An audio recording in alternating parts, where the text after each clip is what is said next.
standards. This wasn't about mass production. The 1950s Thunderbird was Ford's entry into the personal luxury market.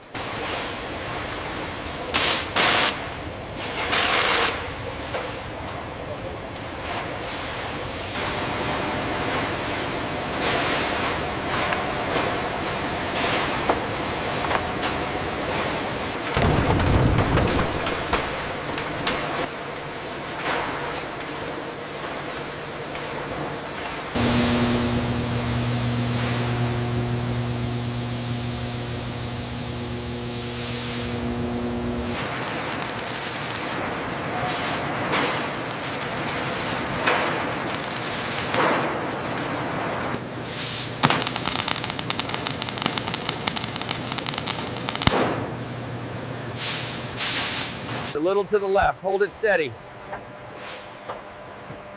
All right, it's seated, past the mallet.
The 312 cubic inch V8, Ford's top Thunderbird engine.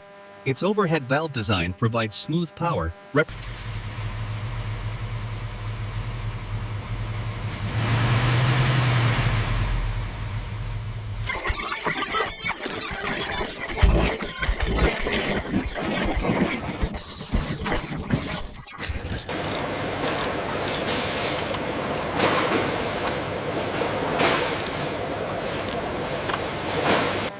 The 3-speed automatic, designed for effortless cruising comfort, represents the peak of luxury engineering. Designed for the mature luxury buyer, the Ford-O-Matic provided smooth, effortless shifting, accounting for the majority of Thunderbird sales.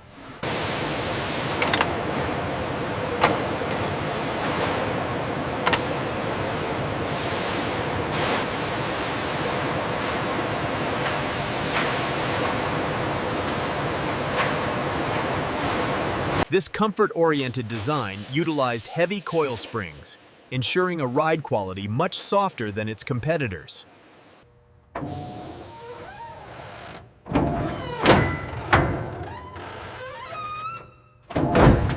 The heart of the luxury lies here, as we connect the hydraulic lines that will make this new Thunderbird a dream to drive.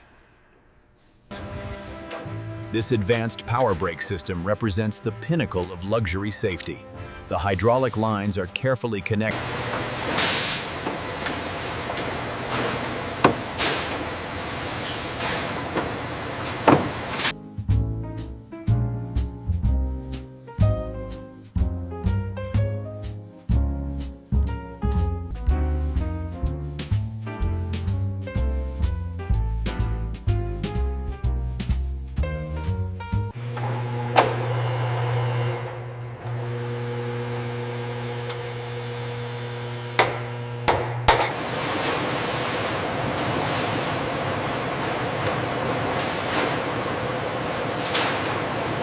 Here we see the premium instrumentation of the Thunderbird.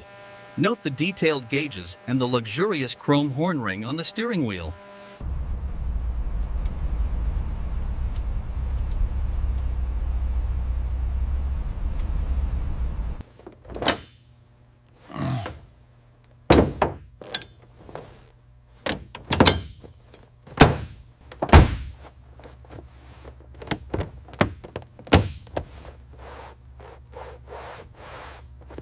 Gone are the days of strenuous cranking. With the flick of a switch, the modern motorist enjoys effortless control and luxury convenience.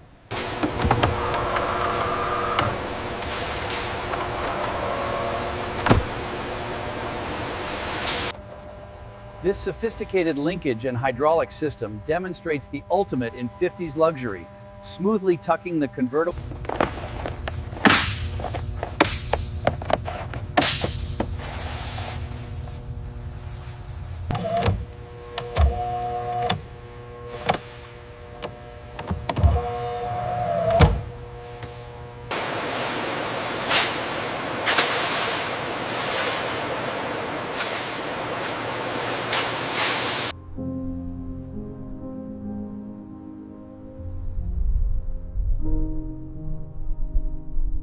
This decorative scoop really defines the car's luxury character, suggesting performance while maintaining that classic 50s styling.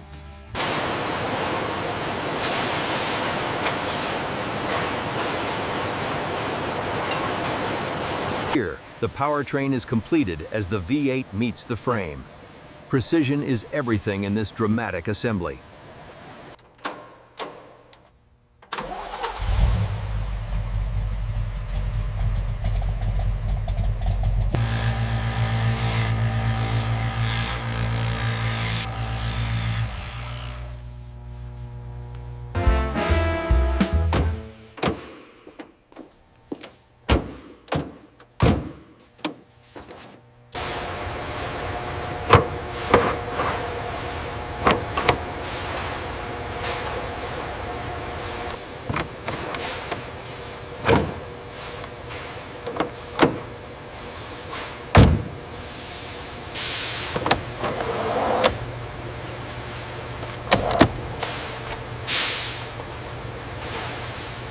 As you can see, the new Thunderbird handles the track beautifully.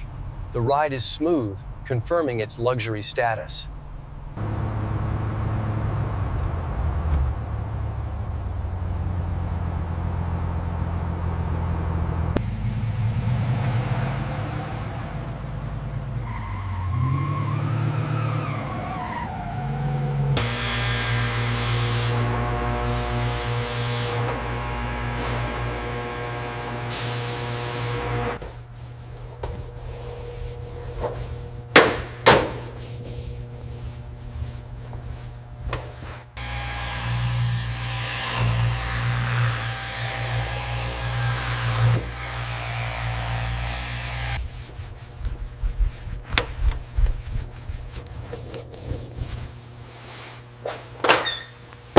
Notice the attention to detail on the dash, sir.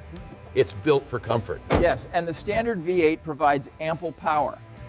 Just look at this upholstery, Margaret. They truly spared no expense on the comfort. Oh, it's divine, Arthur. I can already picture us driving PCH. And here is the famous porthole window. Notice the craftsmanship as it swivels open smoothly, providing ventilation. Now this is the Continental kit. It doesn't just look elegant, it frees up valuable trunk space. A true mark of luxury, wouldn't you agree? Go ahead, just press that button right there. My word, that is really something. It just glides away. Honestly, the new Thunderbird handles like a dream. It certainly makes an entrance, doesn't it? We just had the most delightful time on the links.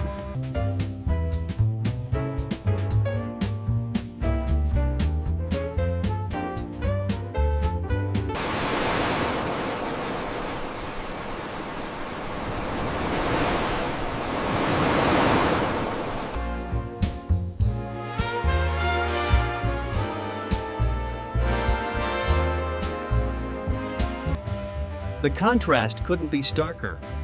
Ford's Thunderbird embraced the Continental kit, symbolizing luxury, The spin stabilization is excellent, but we have to ask if the two-seater market is sustainable long-term. The focus groups favor utility. The sales are strong, but the market research suggests we need a four-seater option to compete. But that changes the whole concept of the Thunderbird.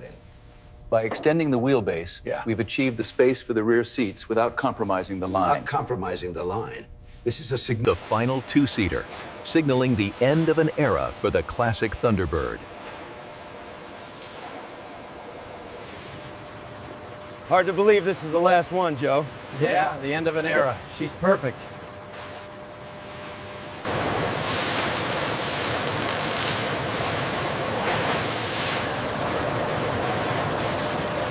We've truly redefined the personal car. Notice the spacious rear seating.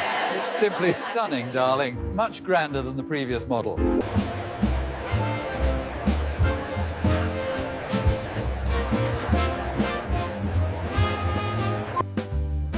The 60s saw the Thunderbird grow in both size and sophistication. The 1958 strategic... It's stunning.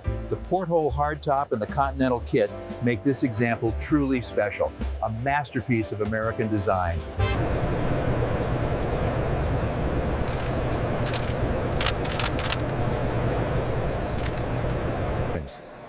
These two cars represent contrasting visions. One, a comfortable cruiser, the other, a raw sports car. I just love the classic porthole window on the Thunderbird. It's pure class. It is, but the Corvette's simple, clean styling has always been superior on the road. The alignment on the Continental kit seems factory standard. Yes, the chrome work is exceptional. This could be a sound investment. A timeless classic, the Thunderbird quickly became a mark of American design. Its sleek lines captured the optimism of the era.